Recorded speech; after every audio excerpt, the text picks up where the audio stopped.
बहुत समय पहले की बात है। एक छोटे से गांव में राम नाम का एक गरीब किसान रहता था। राम मेहनती और ईमानदार व्यक्ति था, लेकिन उसकी फसलें अक्सर असफल हो जाती थी।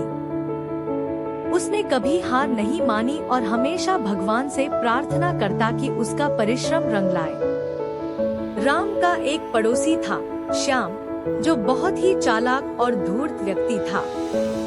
श्याम को हमेशा यह चिंता रहती थी कि राम मेहनत करके कहीं अमीर न बन जाए। इसलिए वह हमेशा राम का मजाक उड़ाता और कहता, राम, तेरी मेहनत का कोई फायदा नहीं है।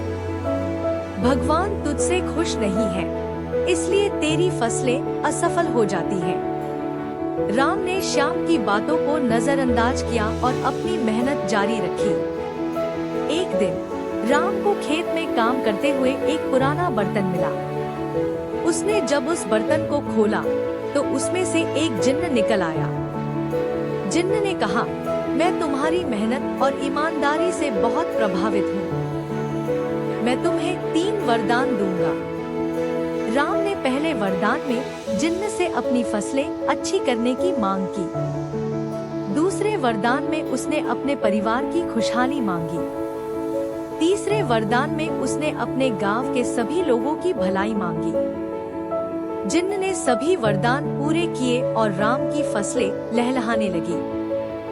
उसका परिवार खुशहाल हो गया और पूरे गांव में समृद्धि आ गई। श्याम को राम की सफलता देखी नहीं गई। उसने सोचा कि अगर राम को जिन्न मिल सकता है तो मुझे भी मिल सकता है। श्याम ने राम के खेत में जाकर उसी बर्तन को ढूंढा और उसे खोला। लेकिन जिन्न ने श्याम से कहा, तुम्हारे मन में लोभ और चालाकी भरी है।